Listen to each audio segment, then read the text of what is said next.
Bueno, ahora vamos a hacer la corrección de la actividad 3, que era el ejercicio de que estaban intentando mover una caja de madera. Me decía los datos del ejercicio, decía que 3 personas intentan mover una caja de 500 kilogramos de masa, como se muestra en la figura. Van al ejercicio y lo miran. La F1 tiene un valor de 300 newtons y forma un ángulo de 30 grados con la horizontal. Entonces voy a representar la F1. No tengo semicírculo a mano, pero más o menos voy a hacer a ojo los 30 grados. Y voy a usar una escala de 1 centímetro, van a ser 100 newtons. Así que por lo tanto 300 newtons van a ser 3 centímetros. Bueno, voy a representar la F1.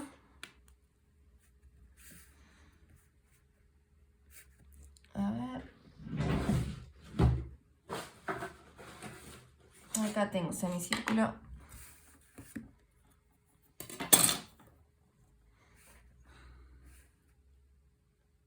Formando 30 grados.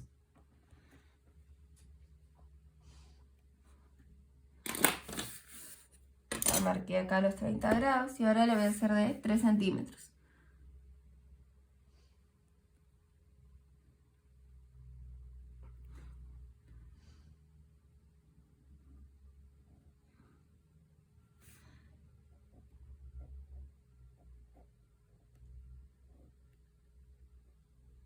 F1 30 grados con el eje X.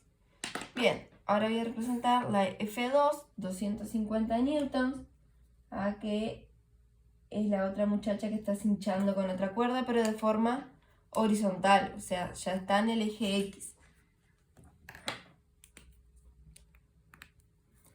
F2 de 250 newtons, 2 centímetros y medio.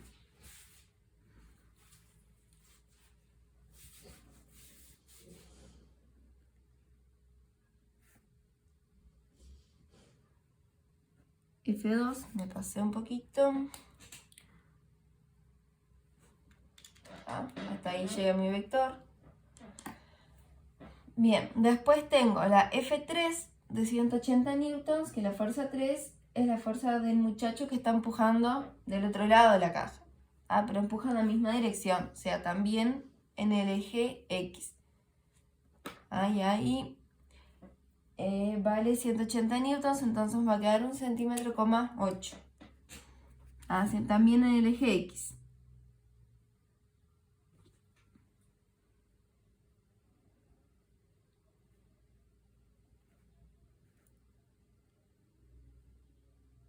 F3. Bien, luego me dice que hay una fuerza de rozamiento de 200 newtons. Sabemos que la fuerza de rozamiento siempre va en sentido contrario al movimiento. Entonces, como intentan mover la caja hacia la derecha, la fuerza de rozamiento va a estar hacia la izquierda. Y de 200 newtons, por lo tanto, va a medir 2 centímetros.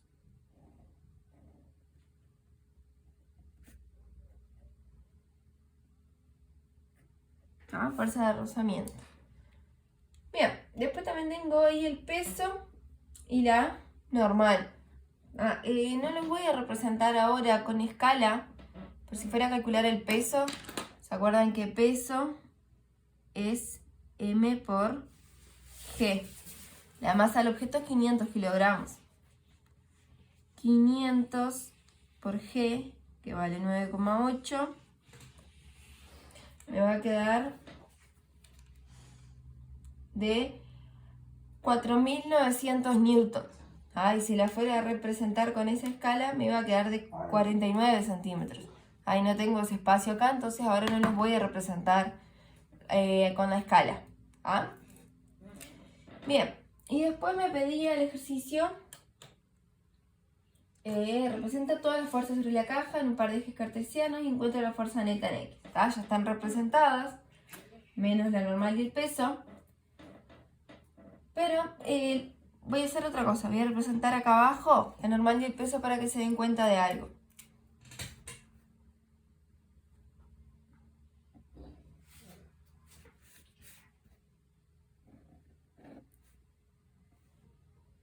Eje Y, eje X. Sabemos que el peso va hacia abajo, ¿no? Voy a hacerle cualquier medida.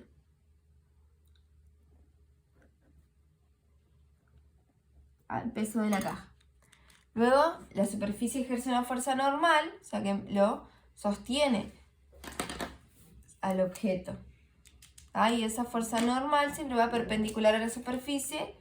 Mi superficie está horizontal, la normal va a ir vertical.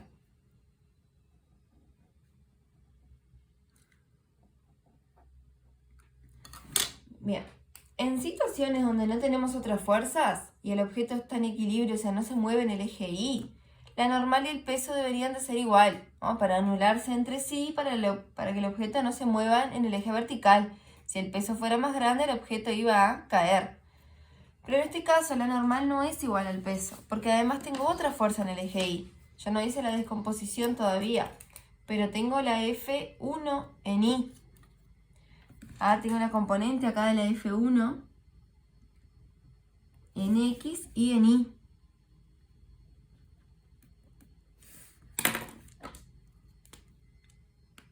F1Y. F1Y y F1 en X.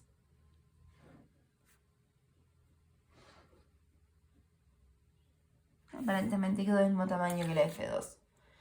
Entonces, además de la normal y el peso en el eje Y, tengo también la F1 en Y.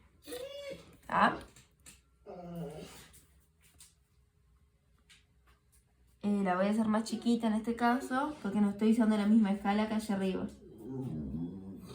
F1 en Y. Bien. Entonces, para que el objeto no suba ni baje, tiene que haber la misma cantidad de fuerza de este lado, del lado positivo, que del lado negativo. Entonces, en este caso, el peso va a ser igual ¿a quién? A la normal y a la F1 en Y. F1 en Y más la normal. Estas dos fuerzas juntas tienen que valer lo mismo que el peso para que el objeto no se mueva en el eje Y, para que la fuerza resultante en Y sea 0. Esa es la condición para que el objeto no se mueva ni para arriba ni para abajo. Estas dos fuerzas juntas deben de ser igual al peso. Si el peso me había dado 4.900, estas dos fuerzas juntas deben de valer 4.900. Creo que había dado eso el peso, ¿no? 500 por 9,8. Sí, 4.900. 4.900 newtons. Y ahora me dice que, la fuerza 1 en Y todavía no encontré el valor, tengo que hacer la descomposición. Y así puedo saber el valor de la normal si lo necesito para algo. En este caso no necesitamos porque yo ya les doy el valor de la fuerza de rozamiento. Pero, si no, recuerden que fuerza de rozamiento es igual a mu por normal, donde mu es el coeficiente de rozamiento que generalmente la letra del ejercicio ya la da. Bueno, volvemos a lo principal del ejercicio. Esta era una breve explicación para otros ejercicios que vamos a hacer más adelante. Bueno, vamos a ver las fuerzas resultantes en el eje Y y en el eje X. No, perdón, ahora me pide solamente en el eje X. Fuerza de Y era esto que estábamos haciendo. Bien, en el eje X tengo F1Y, que hice la descomposición acá, todavía no encontré el valor. F2, F3, todos en sentido positivo. Y hacia atrás tengo la fuerza de rozamiento. Así que vamos a poner acá eje X. Esto era eje Y. Esta aclaración acá era eje Y. Ahora eje X. Bien, en el eje X entonces tengo F3, ya tengo el valor. F2 ya tengo el valor. Fuerza de rozamiento tengo el valor. Me falta el valor de la F1 en X. Parece una I acá. F1 en X. Bien, la F1X es el cateto adyacente al ángulo. Por lo tanto voy a utilizar coseno del ángulo. Así que F1X va a ser F1 por coseno de 30 grados, que es el ángulo. F1X, entonces F1 vale 300. por coseno de 30.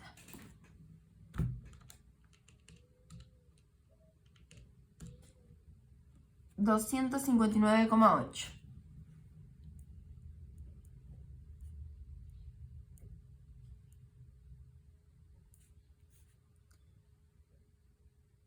Newtons. Eso vale la fuerza 1 en X. Entonces ahora ya encontré la componente F1X y ahora solamente voy a sumar todas las fuerzas que tengo en el eje X.